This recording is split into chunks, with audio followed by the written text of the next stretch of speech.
Chechi, I really wanted to go trick-or-treating for Halloween this year. Do you think you can help me buy a costume? But why don't we even get dressed up for Halloween? Or go trick-or-treating, Andrew? Do you know why? Well, not really.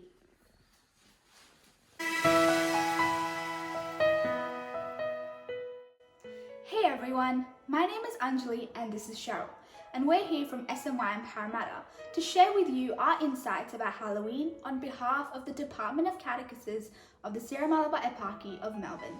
Now, I'm sure we all know, every year on the 31st of October, we dress up, go trick-or-treating and collect chocolates. And that's what we want to talk about, something that's become part of our daily lives nowadays, Halloween.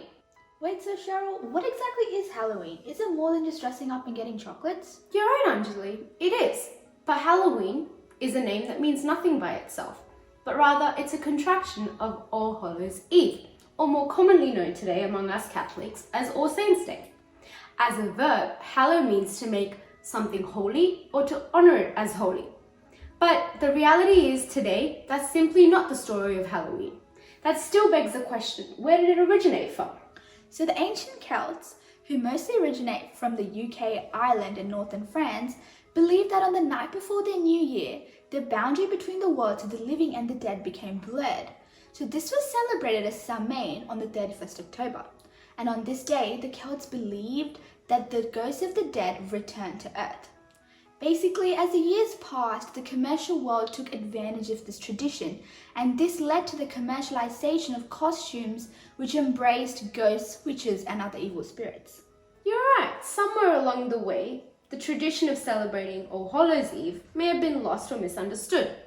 You'll actually find that in the Bible, in the book of Deuteronomy, chapter 18, God speaks about not trying to consult spirits of the dead, not consulting those who dabble in magic and witchcraft and the like.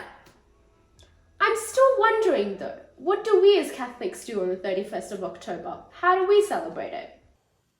So Father Winston Lambert, a famous American priest who specializes in explaining the Catholic perspective regarding Halloween, said that when deciding on what to do on Halloween, it's important for parents to remember the Christian origins of the holiday and to celebrate accordingly, rather than in a way that may glorify evil. At the end of the day, the danger lies in costumes which deliberately glorify evil or instill fear in people, or when people pretend to have special powers or dabble in magic and witchcraft. They might think that it's just for fun, but as Catholics, we should know better. You're right. We should understand and be alert of the danger that somehow God is lost between all these secular Halloween celebrations, and the religious connotation is also lost.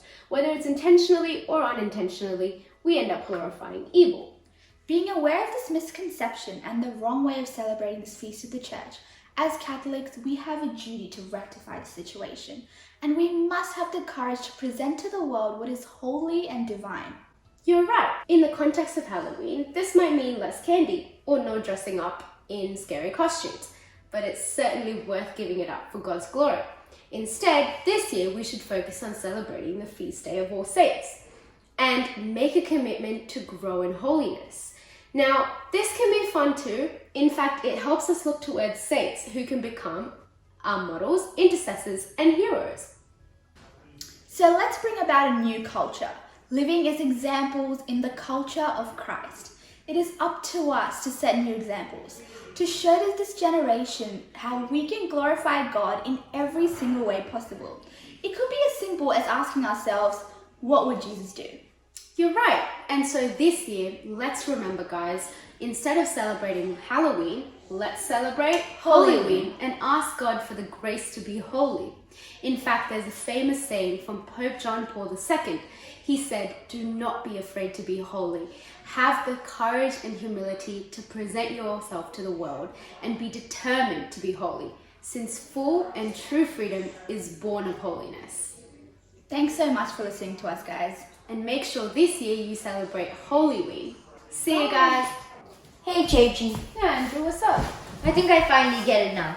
This year, instead of wearing a skeleton costume, I'll wear a saint costume. Hey.